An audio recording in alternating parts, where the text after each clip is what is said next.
Buen día y sea bienvenida, licenciada Lesbia, a este video.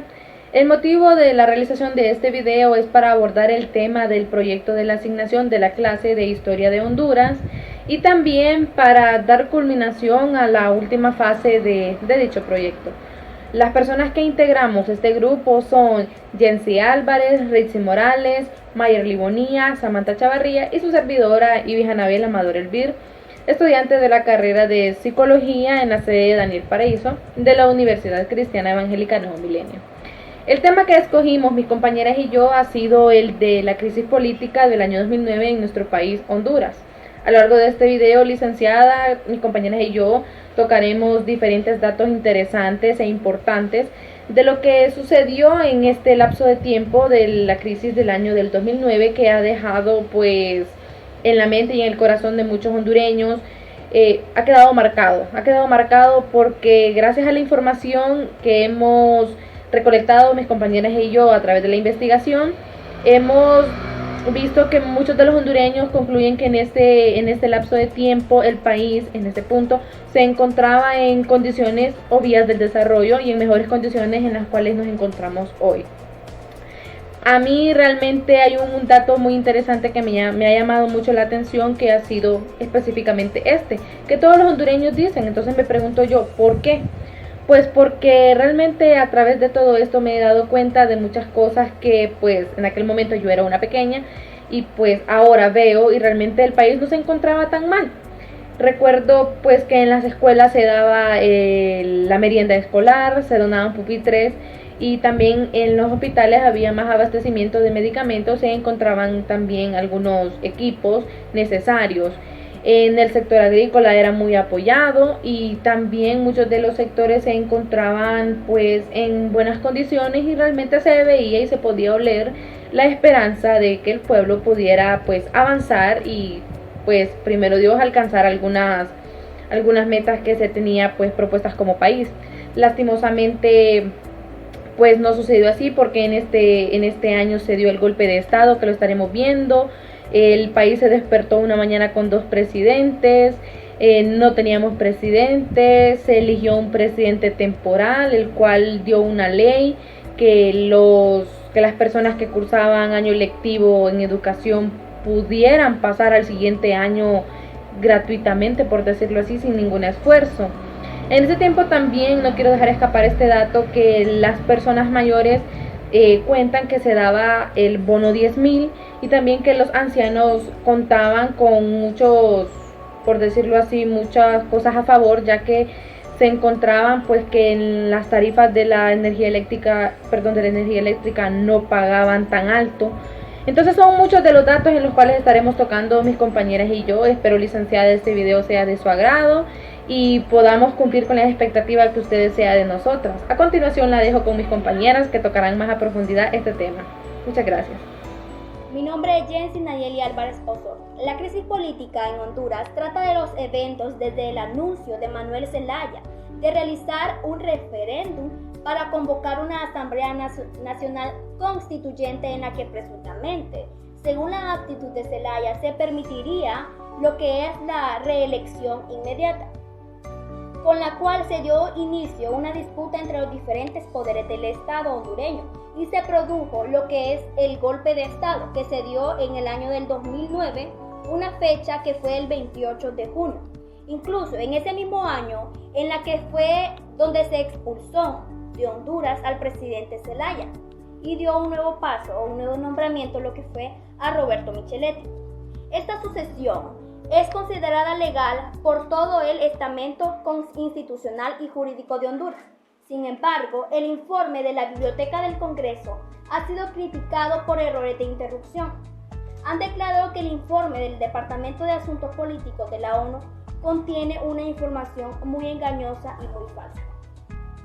Todo esto ha iniciado o desde entonces tiene como un punto de partida diversos organismos institucionales donde han mediado para resolver la crisis política que se desató en el país desde el 28 de junio.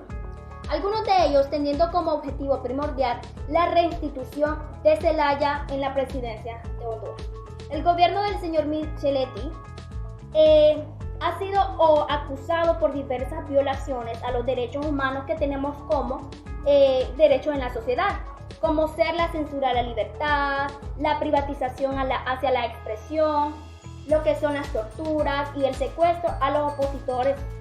Mi nombre es Rixi Malis Martínez Sánchez. El 26 de enero, el Congreso Nacional aprueba un proyecto de decreto de la Ley de Participación Ciudadana presentado por el Partido Liberal. Esta ley se sancionada el día siguiente por el presidente Zelaya. Fue uno de los principales instrumentos legales sobre el apoyo del proyecto de la cuarta urna. Ya el 22 de noviembre, el presidente Zelaya plantea realizar un plebiscito junto a las elecciones generales del 2009. Esta se realizaría instalando una cuarta urna, además de las urnas tradicionales, para elegir el presidente, alcalde y los diputados. El 23 de marzo, el presidente Zelaya emitió un decreto ejecutivo con número PCM 205-2009, afirmado también por el Consejo de Ministros para realizar en junio una consulta popular en el decreto. Ya el 8 de mayo, la Fiscalía General de Honduras inicia un proceso judicial concreto con el PCM 205-2009 en el Juzgado de Letras de lo Contencioso Administrativo. Buenas, yo les voy a hablar un poco sobre las fechas importantes del golpe de Estado contra José Manuel Zelaya. Una de ellas fue el 20 de marzo, donde se firma la solicitud del proceso judicial contra el decreto del PCM 005-2009. Roberto Micheletti, presidente del Congreso, él acusa a José Manuel Zelaya para poderlo mantener fuera del periodo para el cual él fue elegido. Otra fecha fue el 27 de marzo, donde el Tribunal del Poder Judicial de Honduras ordena la suspensión de la consulta promovida por el Poder Ejecutivo mediante el PCM.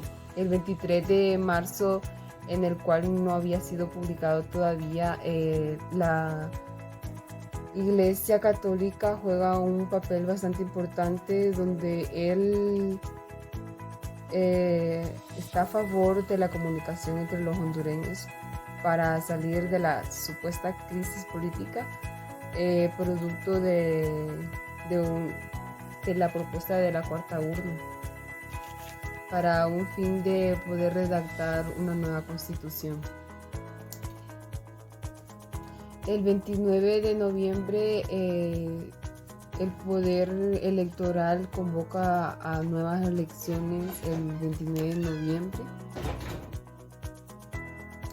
El 24 de junio, donde se aprueban los mecanismos necesarios para realizar la consulta populares, y también donde José Manuel Zelaya acepta la renuncia del Ministerio de Defensa y también constituye el jefe de las Fuerzas Armadas, general Romeo Velázquez, porque reanuda el movimiento para el material de la consulta. Mi nombre es Samantha Ramos, soy de la sede de Villanueva, y a continuación les voy a hablar un poco de la crisis política de Honduras del año 2009. El 27 de junio, el candidato presidencial Elvin Santos, del mismo partido político de Zelaya, y el obispo de Tegucigalpa, Arvión Antino, pidieron a la población hondureña no asistir a la consulta promovida por Zelaya. En el Congreso se esperaba para el 30 del mismo año, el informe sobre la capacidad mental de Zelaya. El 1 de junio, a la madrugada del mismo día, las Fuerzas Armadas, al mando del teniente coronel René Antonio Hueso, allanaron la residencia presidencial de Manuel Zelaya, posteriormente a detener al presidente. Luego fue trasladado a la base aérea del sur de Tegucigalpa para ser llevado finalmente a Costa Rica. En sesión del Congreso Nacional se admitió la renuncia del presidente Zelaya por una supuesta carta que llegó desde el 25 desde Costa Rica. El presidente Zelaya desmintió haber presentado tal renuncia e hizo un llamado a la desobediencia civil. Luego el Congreso resolvió por unanimidad la destitución del presidente Zelaya por considerar que las acciones del gobierno de este habían violado la Constitución y el ordenamiento jurídico del país. Designó que el suceso presidente del Congreso, Roberto Micheletti, en el cargo hasta la terminación del mandato de Zelaya en enero del 2010. 29 de julio se realizan las manifestaciones. Mi nombre es Rixi Malis Martínez Sánchez. Conclusiones.